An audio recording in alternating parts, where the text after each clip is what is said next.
J'ai désormais le plaisir de donner la parole à Hugo Le Taillandier, responsable de l'équipe Analytics, et Tarek Louadj, analyste senior chez Nielsen IQ. Bienvenue, vous pouvez me rejoindre sur scène. Je vous propose de vous installer à ma gauche. J'en profite pour dire quelques mots sur Nielsen, le temps que vous installiez. Nielsen récolte, vous le savez, les données en sortie de caisse des distributeurs et les analyse de façon eh bien, à produire des expertises, une expertise combinée également à l'analyse d'un panel de 14 000 consommateurs en France, qui permet de déterminer les facteurs en jeu. Hugo, je l'ai dit, vous managez une équipe, 7 consultants. Vous venez d'ailleurs de publier un insight, une étude sur le décryptage de l'offre en magasin. Donc un spécialiste conso, tout comme Tarek, spécialisé notamment dans les consommations alternatives et notamment le bio.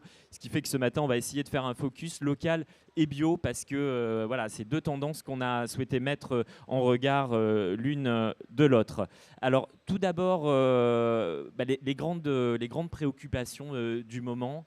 Sophie de Rênal l'a évoqué. Évidemment, la question du prix est fondamentale compte tenu du contexte inflationniste que nous vivons.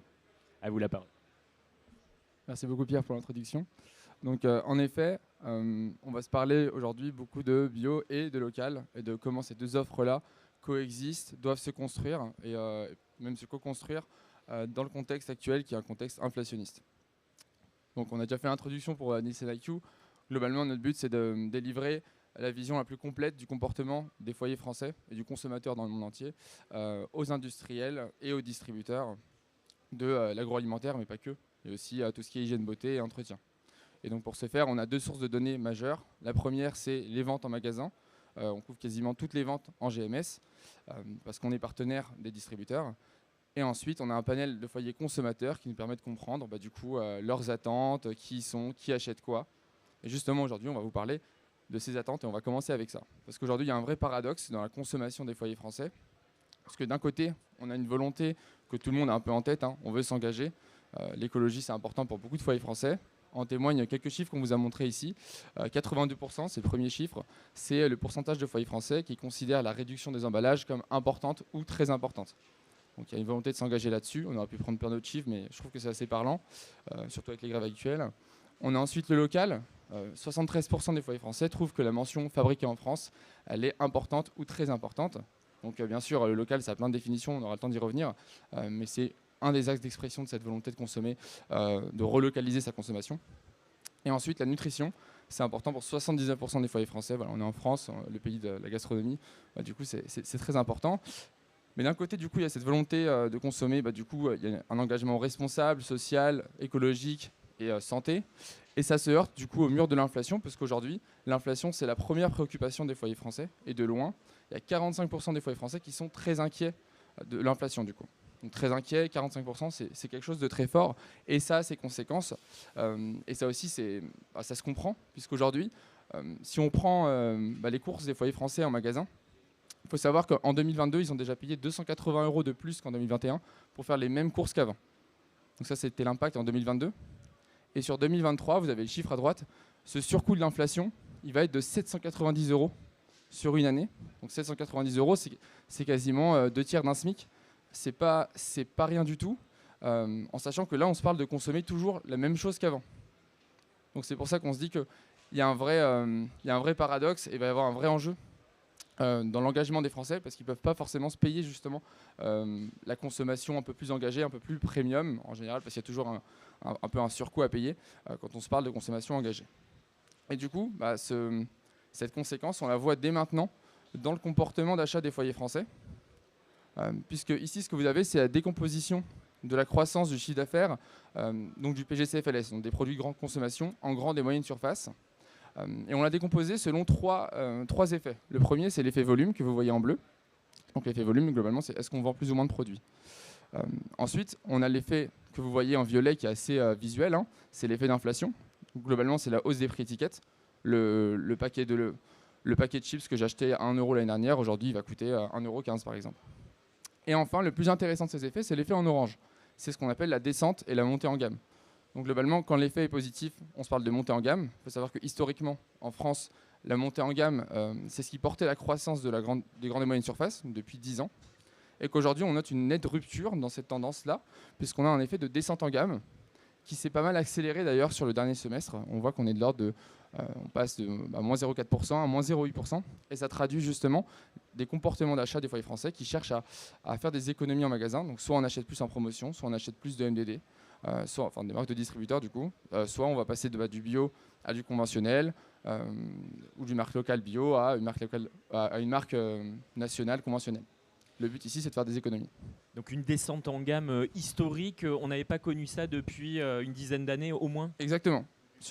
Ouais, depuis qu'on mesure, en fait, on pas ça. Depuis que vous mesurez cet effet. Alors, du coup, cette descente en gamme, on l'imagine, a des effets sur le local et sur les produits certifiés bio. Exactement. Parce que je pense que la première image qu'on a en tête quand on se dit qu'on va descendre en gamme, c'est de se dire qu'on va arrêter d'acheter du bio, on va plutôt aller sur du conventionnel. Et bien justement, c'est ce qu'on a chez Nielsen IQ. Alors, on s'est beaucoup parlé, même dans la presse, d'un recul du bio par rapport à l'année dernière. Et ça avait ses raisons, il y avait beaucoup d'effets d'historique, parce qu'on a connu des années entre guillemets exceptionnelles pour les ventes en grande distribution, du fait de la crise sanitaire et du report de la consommation hors domicile à la maison. Il y avait la fermeture des écoles, des cantines, qui faisait qu'on consommait plus à la maison. Et les produits bio sont particulièrement forts sur tout ce qui est produits bruts, type farine, œufs. Et c'est typiquement des produits qu'on a tendance à privilégier à la maison. Tout le monde a fait son pain, par exemple, donc ça avait contribué à l'essor du bio. Mais aujourd'hui, quand on se compare à 2019, donc avant la crise sanitaire, ce qu'on note, c'est que le poids du bio, la part de marché du bio dans le chiffre d'affaires du PGCFLS a baissé de 0,4 points. Et aujourd'hui, on est à 4,7% du chiffre d'affaires donc de la GMS qui est réalisée par le bio. Un vrai revirement. Et puis voilà, signalons qu'on parle de la GMS, évidemment, à partir de vos données. Pour les réseaux spécialisés, la situation est sans doute encore plus défavorable. C'est exact, voilà, c'est exactement ça.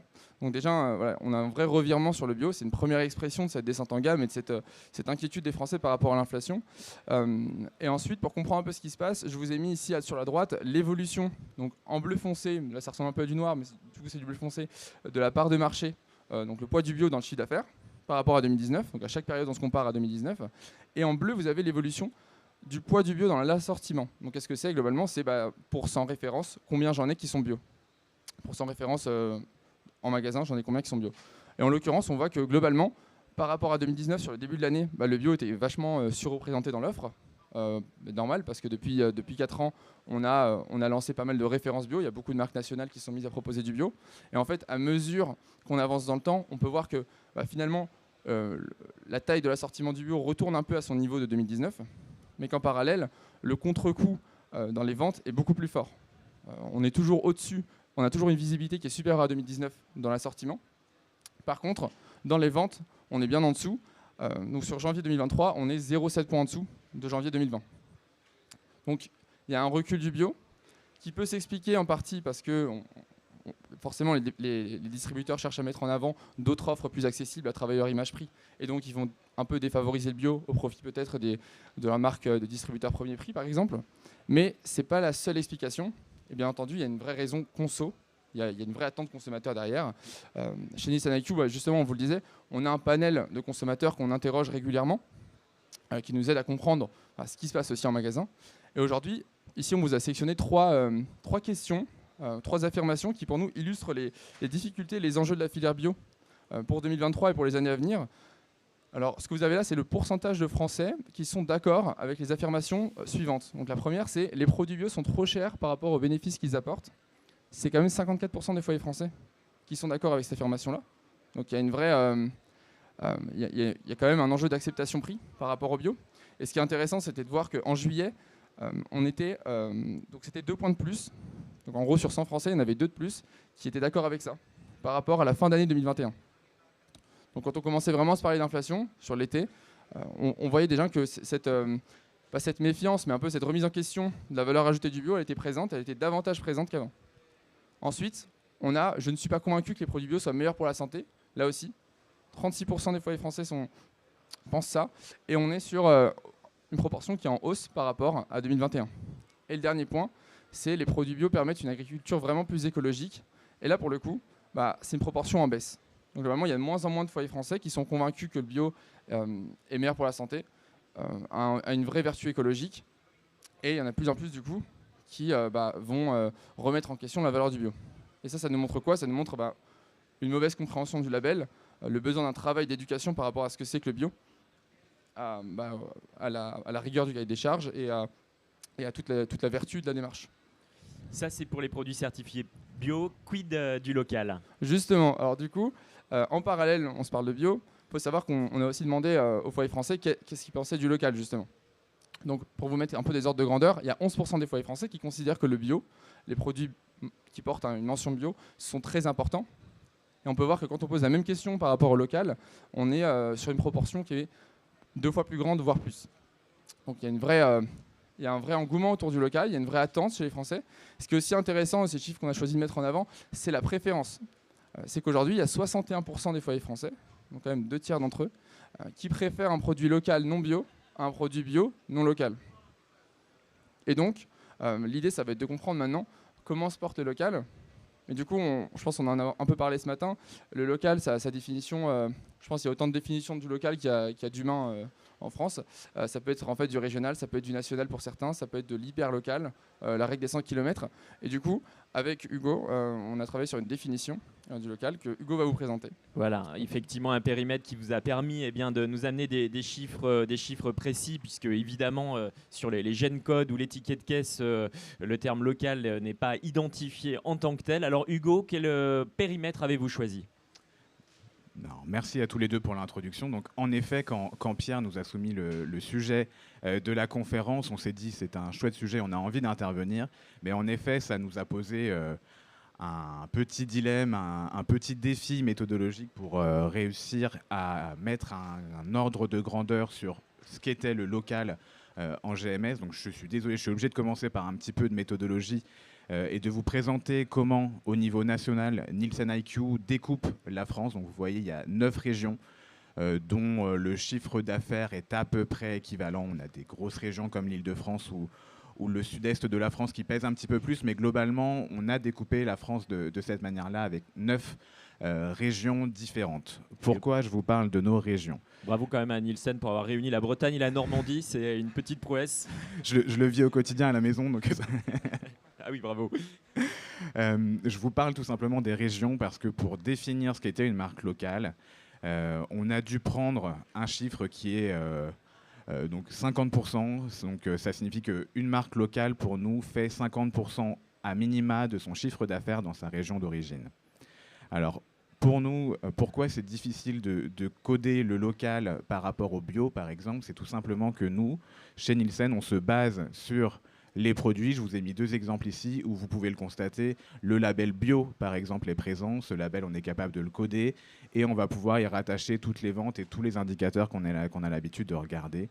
Donc, c'est plutôt simple. Du côté du local, on est obligé de mettre cette méthodologie en place qui n'est pas parfaite, mais qui a le mérite d'exister et de mettre des grands ordres de grandeur que je vais vous présenter.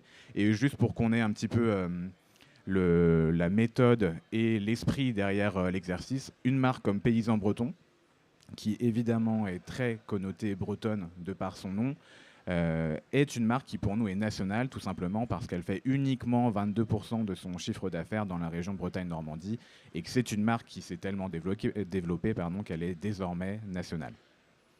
Donc, avec ce rappel méthodologique en tête, je vais pouvoir vous présenter les principaux ordres de grandeur du local en GMS. Donc, le local en GMS, c'est près de 14 000 marques. 14 000 marques, ça représente quasiment 60% des marques qui sont vendues en GMS en France. Et ça représente un total de 3 milliards de chiffre d'affaires. 3 milliards de chiffre d'affaires, c'est à peu près 5% des ventes de marques nationales qui sont faites en GMS. Donc le premier ordre de grandeur à avoir, c'est 57% des marques qui font 5% du chiffre d'affaires en GMS, parce que évidemment, ce sont des marques qui ont plutôt, pour la plupart, vocation à être petites et très locales, seulement vendues dans quelques magasins pour un grand nombre d'entre elles. Donc en moyenne, une marque locale fait 3/4 de son chiffre d'affaires dans sa région d'origine, alors que le poids attendu normal d'une marque dans une région, c'est plutôt 11%. Donc vous voyez bien là le déséquilibre entre les deux et à quel point les marques sont en moyenne locales dans ce qu'on va regarder.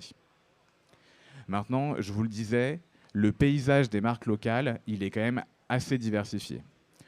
À gauche, ce que vous allez retrouver, c'est la répartition en nombre du nombre de marques locales par borne de chiffre d'affaires. Donc ce que vous pouvez constater à droite, c'est par exemple, on a 50% des marques locales, à peu près 7000, qui réalisent uniquement 0,4% du chiffre d'affaires des marques locales. Donc c'est tout petit. Et pour arriver à un tiers du chiffre d'affaires des marques locales, il faut qu'on réunisse 87% des marques, donc toutes celles qui font de 1 euro en GMS jusqu'à un peu moins de 1 million d'euros. Et là, vous arrivez à un premier tiers du chiffre d'affaires réalisé. Ensuite, vous allez avoir un second tiers qui est apporté par des marques, on va dire, de taille intermédiaire qui font entre 1 à 5 millions d'euros. C'est environ 3% des marques que l'on retrouve en GMS, des marques locales en GMS, et elles génèrent un tiers du chiffre d'affaires. L'autre tiers étant apporté par les marques qui font plus de 5 millions d'euros. Donc ça va de 5 millions d'euros jusqu'à 40 millions d'euros, la plus grande marque locale présente en GMS. Et donc c'est le dernier tiers apporté.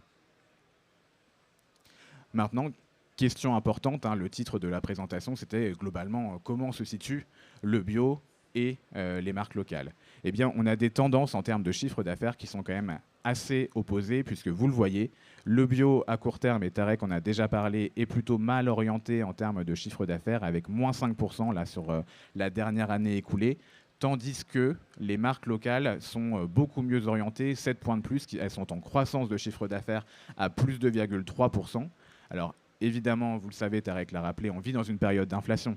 Donc, ce 2,3% en termes de chiffre d'affaires est en réalité un petit recul volume, mais rien à voir avec le recul volume qu'on observe sur les marques bio. Et tout de même, à avoir en tête, la moyenne d'une marque sur les PGCFLS l'an passé était une croissance de plus 5,5%. Donc, même si les marques locales font mieux que le bio, elles sont quand même un petit peu en retard par rapport à la moyenne des marques en général, des marques nationales.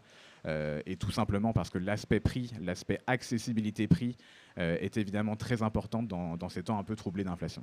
Si on veut résumer, parce que c'est l'idée forte, ça veut dire que le local fait partie des positionnements entre guillemets qui sont en recherche de valeur ajoutée, presque premium, mais qui résistent mieux que les autres. Tout à fait. Ouais. Probablement pour les raisons qu'évoquait Tarek, avec une préférence de plus en plus marquée des consommateurs français vers le local plutôt que le bio. Entendu. Maintenant, opposer complètement le local et le bio n'est pas forcément la meilleure des idées, tout simplement puisque dans les marques locales, on retrouve beaucoup plus de bio que la moyenne des marques nationales. C'est plus 71% exactement le chiffre. Donc vous voyez, le poids du bio sur les marques locales est de 6,6%, tandis que la moyenne en HMSM est plutôt de 3,9%. Donc évidemment, de par un sourcing qui est beaucoup plus local, beaucoup plus français, on va retrouver davantage de bio dans les offres des marques locales. On va y revenir, mais rentrons dans le détail du coup des régions. Est-ce qu'il y a justement des préférences régionales plus marquées ? Tout à fait. C'est donc la slide que je vous expose ici. Donc vous avez à gauche le poids des marques locales sur chacune des régions Nielsen. Alors ce que vous allez retrouver, c'est un poids très très fort à l'est de la France, qui a battu malheureusement la Bretagne et la Normandie dans le poids des marques locales les plus fortes. En effet, n'oublions pas que nos amis à l'est de la France ont une gastronomie qui est assez forte. Qui explique aussi pourquoi on retrouve avec leur spécialité locale et notamment de la bière du Picon un poids du local qui est très important. Pourquoi le local est fort dans une région comme l'Est ou en Bretagne ? Tout simplement, on peut le corréler avec le pourcentage de Français qui se disent fiers de leur région. Donc il y a évidemment un aspect chauvinisme, il y a évidemment aussi un aspect gastronomie fort et évidemment il faut avoir l'agriculture nécessaire pour pouvoir produire localement. C'est pour ça que le poids le plus faible du local par région est en Île-de-France, avec nos amis aussi dans le centre de la France qui n'ont que 2% de leur chiffre d'affaires réalisé par des marques qui sont plutôt locales. Avec un aspect logistique peut-être, quand on est effectivement en Bretagne, dans le Finistère, on le sait, c'est une vraie problématique et peut-être que ça joue également ? Oui, tout à fait. Oui, la logistique est évidemment un élément très prégnant là, qui explique pourquoi dans certaines régions on a un poids du local très important plutôt que d'autres. Donc, si je continue, toujours dans l'aspect consommateur, on est allé regarder ici l'affinité qu'avaient certains profils de consommateurs avec les offres locales et bio, locales ou bio ou pas du tout. Et globalement, on a assez peu de surprises dans le sens où on va plutôt retrouver des fans de local et bio chez les foyers plutôt jeunes et surtout plutôt aisés. Et on va retrouver aussi là quelques atypismes par région, avec notamment les Bretons qui sont attachés à la fois au local et au bio. Et ça se retrouvera quand on va mettre face à face la carte du poids du bio et la carte du poids du local. Ensuite, pour l'aspect local, va être très important dans les zones rurales, dans les zones avec beaucoup d'agriculteurs et dans certaines régions de France. Tandis que pour le bio, on va retrouver notamment dans les typologies de foyers assez importantes, l'agglomération parisienne, les célibataires notamment qui vont plutôt prêter attention au bio, tandis que les foyers avec des enfants, globalement plus le foyer est élevé, plus on a tendance à avoir un portefeuille un petit peu sous contrainte, et là on va plutôt avoir des gens qui portent beaucoup moins d'importance à ces claims-là. Donc, je vous parlais de la carte qui mettait face à face le poids du bio avec le poids du local. On va s'apercevoir qu'on a un paradoxe, par exemple en Ile-de-France, on a un poids du local qui est très faible, tandis que c'est le poids du bio le plus élevé. Et on va retrouver ce que je vous disais, les consommateurs bretons sont à la fois très forts sur le local, mais aussi en attente de bio. Donc ça, c'est plutôt intéressant.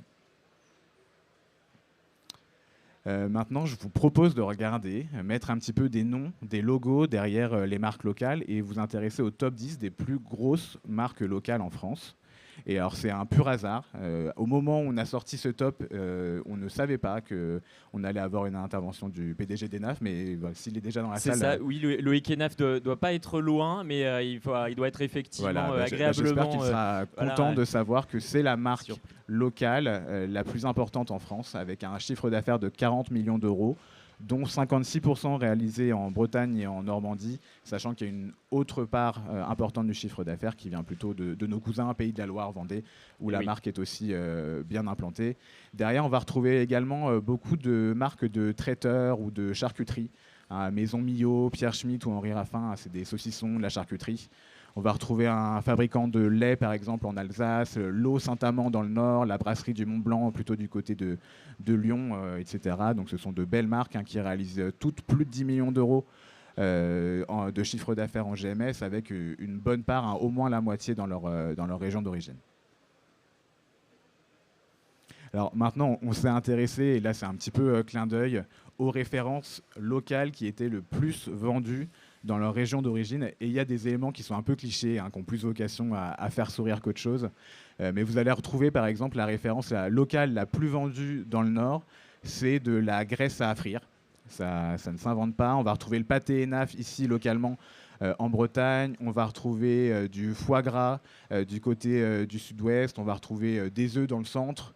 Bon, là, c'est un peu moins original, du poulet local dans le Dauphiné, une pâtisserie maison dans le Dauphinois, et on va retrouver des yaourts des Pyrénées pour le sud-ouest de la France. Donc, vous voyez des offres assez clichés, mais qui, je pense, illustrent quand même, mine de rien. C'est ça, au-delà de l'anecdote, au fond, est-ce que ça montre pas qu'on a parfois peut-être trop tendance à analyser la consommation nationale de façon un peu homogène, alors même qu'il y a des vraies disparités, des vraies spécificités par région? Complètement. Nous, en plus, étant un panéliste, on a vocation à moyenniser beaucoup de choses. Et là, c'est vrai que cet exercice de style, qui est de regarder la marque, de regarder les marques locales et de regarder plus précisément par région les atypismes, c'est vraiment quelque chose qui permet d'aller plus loin dans la compréhension du consommateur, qui est évidemment un consommateur pluriel. Et on voit bien que le consommateur breton est complètement différent du consommateur parisien ou du consommateur du sud de la France. Donc oui, en effet, à prendre en compte évidemment dans les analyses pour les petites comme pour les grandes entreprises d'ailleurs. Pour aller un petit peu plus loin, dans l'analyse des marques locales, on est allé regarder le poids de ces marques locales au sein des différents grands rayons qu'on a l'habitude d'analyser chez Nielsen IQ. Et le premier constat qui est assez fort, mais qui est, je pense, assez logique, c'est de retrouver le poids le plus important dans les rayons frais, qu'ils soient non laitiers ou laitiers. On va retrouver un poids très fort des offres locales. Alors ça peut être des yaourts, ça peut être des œufs, ça peut être de la charcuterie, mais un poids très fort au rayon frais, tandis que dans le DPH, donc l'hygiène beauté, l'entretien ou le rayon papier, on a plutôt tendance à avoir affaire à des marques issues de multinationales, où là la part du local est quand même très très faible. Et alors pour faire un clin d'œil encore ultra local, je vous propose de regarder une photo que j'ai prise dans le Carrefour Market de Gévesé au nord de Rennes, qui fait justement au rayon frais de l'affichage, donc des stop rayons pour soutenir les producteurs locaux. Vous voyez, alors j'arrive en fin de journée et quasiment toutes les galettes et toutes les crêpes sont déjà parties, il y a de fortes rotations. Donc pour le petit clin d'œil, ici, il y a beaucoup de produits issus de la crêperie de Gare-les-Dents. Je ne sais pas s'il y a des gens ici qui travaillent pour la crêperie de Gare-les-Dents, mais c'est 8 millions d'euros de chiffre d'affaires en HMSM et une très forte progression. Vous voyez, plus 43% de chiffre d'affaires en Bretagne-Normandie. Ça a tendance à s'étendre un petit peu plus vers le sud, vers nos cousins en Touraine-Charente, à plus 80%. Mais vous voyez ici en bas, il y a quand même une demande pour le produit qui est 2 fois plus forte en Bretagne que dans la région au sud de la Bretagne. Et vous, Hugo, vous avez pris à quel étage? Alors moi, j'ai pris le par 4. Voilà, j'ai pris la dernière d'ailleurs, donc désolé. Et pour finir notre intervention, je vous propose de regarder un petit peu plus en détail les familles sur lesquelles le poids du local est le plus intéressant et le plus important. Et là, sans surprise, ça va être les œufs, puisque plus d'un tiers du chiffre d'affaires des œufs est réalisé par des marques locales. Alors je pense que là, si vous réfléchissez un petit peu quand vous faites vos courses et que vous réalisez que vous voyez probablement les œufs d'Erwan, par exemple, ici dans le coin, vous allez retrouver énormément de charcuterie. Évidemment, on parlait des naves tout à l'heure, mais évidemment, c'est très important. Le lait, les conserves aussi. On est sur les territoires de Dossi ici, par exemple. Et à l'opposé, on va retrouver beaucoup de familles issues du DPH dont je parlais tout à l'heure.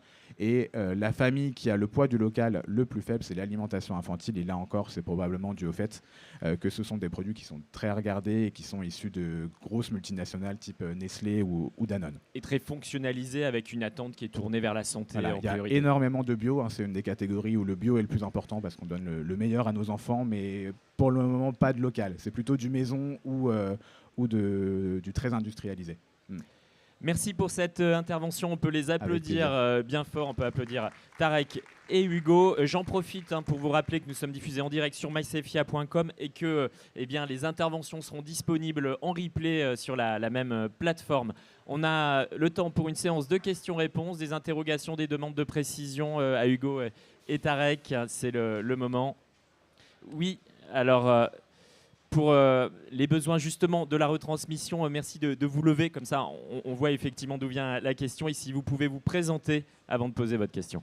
Oui, bonjour, Gaëlle Frémont du cabinet de conseil Ingrébio, donc spécialisé dans les ingrédients bio.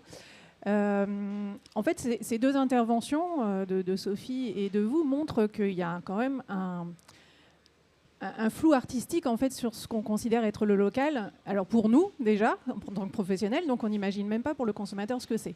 Puisque tout à l'heure Sophie nous expliquait que le local était plutôt tourné, enfin elle a insisté plutôt sur l'origine des ingrédients.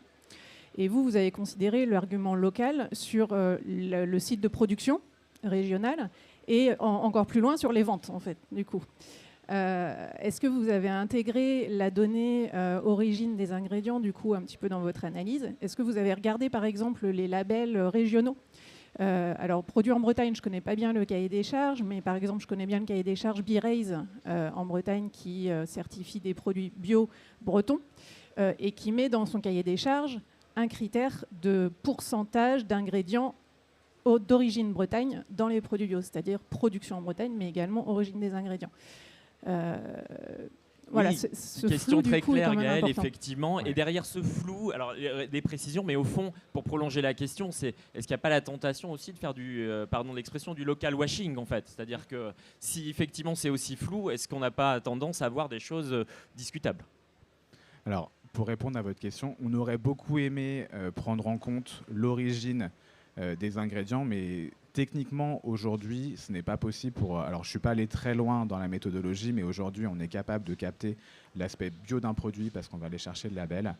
Aujourd'hui, pour avoir l'exhaustivité des offres locales, on est obligé de passer par les ventes, tout simplement parce qu'on n'est pas capable de le coder, ce n'est pas toujours inscrit, il y a une multitude de labels qui existent et qu'on n'est aujourd'hui pas en capacité de traiter, mais évidemment que les chiffres qu'on vous présente ici ne sont pas parfaits. Loin de là, on y trouve des biais, mais on n'est vraiment aujourd'hui pas capable de faire beaucoup mieux. Alors, ce que je comprends tout à fait, je ne m'attendais pas à autre chose comme réponse, mais à la rigueur, peut-être que vous avez une réponse à cette question. Est-ce que selon vous, pour le consommateur, le plus important est l'aspect local de la production ou l'aspect, enfin production industrielle, j'entends, ou plutôt l'aspect local de la production du coup agricole, donc l'origine des ingrédients? Qu'est-ce qu'il regarde le plus aujourd'hui, le Made in France ou la liste des ingrédients avec l'origine France des œufs, de la viande, etc. Hugo, élément de réponse. Alors, élément de réponse, ça va être très personnel, hein. Je ne vais pas parler pour l'intégralité de nos panélistes ou des foyers français, mais je pense en effet qu'aujourd'hui, les gens s'attendent plus à avoir de l'aspect local dans la production, dans la liste d'ingrédients. Mais maintenant, je ne sais pas si tu as un autre avis, Tarek. Tarek, peut-être des éléments objectifs à partir du panel conso. Ce qu'on sait, c'est que quand on leur pose la question typiquement produit local, c'est très important pour eux, c'est clair. Et on a une proportion assez similaire de foyers français qui déclarent accorder beaucoup d'importance à la mention pour le coup Made in France. Et pour le coup Made in France, on n'est pas sur, fabriqué en France du coup, on n'est pas sur de l'ingrédient. Donc je pense après peut-être que pour les gens, ils pensent que dans le label fabriqué en France, il y a aussi des ingrédients français. C'est pas forcément tout le temps clair ce que ça veut dire fabriqué en France. Mais je pense que, ouais, je pense que ce qui est surtout important pour eux, c'est d'avoir le message, en tout cas, d'avoir le message que ça soutient d'une quelconque façon, que ça relocalise une partie de la consommation, une partie de la production. Après, si c'est les ingrédients ou le process de fabrication, on n'a pas forcément de détails. Ce qu'on entend, Tarek, c'est qu'il y a une forte confiance en ce moment envers le local. On l'a dit, on l'a bien compris, il y a véritablement une incertitude quant à la définition du local, il n'y a pas un périmètre strict. Mais au fond, est-ce que ce n'est pas une brèche qui, à un moment donné, pourrait s'ouvrir et créer une forme de rupture? C'est-à-dire qu'à un moment donné, on peut se dire aussi, le Made in France, qu'est-ce que ça vaut? L'origine locale peut-elle être remise en cause? Alors, après, j'ai pas le chiffre en tête, mais on a interrogé nos panélistes sur justement la mention origine UE, qui vient un peu par opposition à ce qu'on pourrait appeler du local ou du national. Parce que quand on met origine UE, en général, c'est que c'est pas forcément très français, quoi. Et donc, ça, on pourrait vous le communiquer après. J'ai pas la proportion en tête, mais je sais que de mémoire, c'est pas quelque chose qui donne envie d'acheter. Merci pour cette réponse. On a le temps pour une dernière question rapide. Loïc Enaf, qui interviendra tout à l'heure, nous a rejoint. C'est peut-être l'occasion de lui rappeler effectivement les données que vous avez mises en avant dans votre présentation, Hugo Le Talendier. Ouais. Si Loïc Enaf veut réagir en direct. Non, c'est une bonne nouvelle. Juste, on a établi un classement des marques locales dont le chiffre d'affaires en GMS est le plus important. Et j'ai le plaisir de vous annoncer que la marque Enaf est la marque locale dont le chiffre d'affaires est le plus important en GMS, avec près de 40 millions d'euros en hypermarché, supermarché. Donc, voilà. Loïc Enaf fait le V de la victoire. Il est applaudi par l'assistance, effectivement. Bon, c'était le clin d'œil pour un futur intervenant à la table ronde qui va suivre. On va remercier Hugo et Tarek pour cette présentation très enrichissante. Merci à eux, on peut les applaudir à nouveau.